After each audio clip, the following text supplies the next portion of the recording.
Bismillahirrahmanirrahim. Apakah benar tauhid dibagi menjadi tiga? Tauhid jangan dibagi. Tauhid jangan dibagi. Tauhid itu artinya mengesahkan Allah Subhanahu wa taala. Jadi zaman Nabi tidak perlu dibagi-bagi, ya. Kenapa ada orang sekarang membagi tauhid? Sebenarnya untuk menyatukan kembali tauhid. Kenapa? Karena di sebagian juz dari tauhid ternyata ada penyimpangan. Dahulu saya tanya, para sahabat semua percaya menciptakan alam semesta Allah atau tidak? Semuanya percaya. Para sahabat tidak ada yang berbuat syirik, tidak ada yang minta kepada penghuni kubur, ya. Tidak ada yang pergi ke dukun, ya, sehingga mereka dalam hal ini juga benar. Dan para sahabat semuanya mengatakan yang tahu ilmu gaib hanyalah Allah Subhanahu wa taala. Kemudian sekarang timbul masalah baru di zaman sekarang, ada orang percaya Allah itu pencipta satu-satunya, tapi dia juga berdoa kepada mayat. Nah, ini jadi bingung. Sehingga akhirnya timbul pembagian untuk menjelaskan. Dalam sisi Allah Maha Pencipta kamu sudah benar. Tapi dalam sisi kamu meminta kepada penghuni kubur kamu salah. Nah, salahmu itu namanya tauhid uluhiyah dalam hal ini.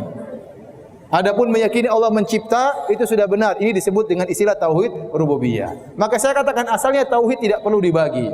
Pembagian itu datang bukan dalam untuk memecah-mecah tauhid, tapi dalam rangka menjelaskan yang keliru. Faham? Seandainya tidak ada kekeliruan, tidak perlu ada penjelasan. Dan pembagian ini hanya sekedar untuk penjelasan. Ini mimbabil bayan untuk menjelaskan. Sebagaimana orang Arab dahulu tidak ada yang bagi bahasa Arab terbagi menjadi fi'il kata kerja, isim kata benda, huruf tidak ada. Tapi kenapa dibagi? Untuk bisa menjelaskan dengan baik. Zaman Nabi juga tidak ada bagi bahwasanya hukum terbagi menjadi wajib, sunnah, mubah, makruh, haram, enggak ada. Nabi tidak pernah ngomong demikian. Tapi para ulama menjelaskan agar mudah memahami. Oh, ini wajib. Oh, ini sampai ke derajat wajib. Ini cuma sunnah. Ini mubah. Pembagian itu dalam rangka untuk menjelaskan. Nah, Anda mau bagi tauhid menjadi berapapun terserah. Yang penting jangan salah menjelaskan. Oleh karenanya ada para ulama bagi tauhid menjadi dua. Ada ulama bagi tauhid menjadi tiga. Tatkala mereka menemukan penyimpangan dalam berbagai macam bidang, maka mereka membagi tauhid menjadi tiga contohnya. Ternyata didapati ada orang menyimpang dalam masalah asma wa sifat. Ada yang menolak sifat, maka dikatakan, oh ini kesalahannya dalam tauhid yang berkaitan dengan nama-nama dan sifat Allah. Oh ini kesalahannya mereka minta kepada mayat, ya. Mereka minta doa kepada mayat. Oh ini kesalahannya dalam tauhid uluhiyah. Sehingga terjadi pembagian tersebut dalam rangka untuk menjelaskan. Kalau Anda tidak usah bagi juga tidak jadi masalah. Yang penting Anda bisa jelaskan kesalahannya. Ya. Nanti kalau saya bilang sama orang, kamu tidak boleh minta sama mayat, tidak boleh doa minta sama sunan. Memang saya salah? Iya, kamu berbuat kesyirikan. Siapa bilang saya syirik? Saya meyakini Allah Maha Pencipta. Ini sunan hanya sebab saja. Nah, nanti gimana jelasinnya? Kamu tauhid yang itu benar, tauhid yang ini salah kan? Terpaksa membagi, paham? Terpaksa membagi untuk menjelaskan mana poin yang benar dan mana poin yang salah. Seandainya Anda bisa menjelaskan tanpa perlu membagi, ya sudah, tidak usah bagi. Jadi pembagian itu hanyalah metode penjelasan.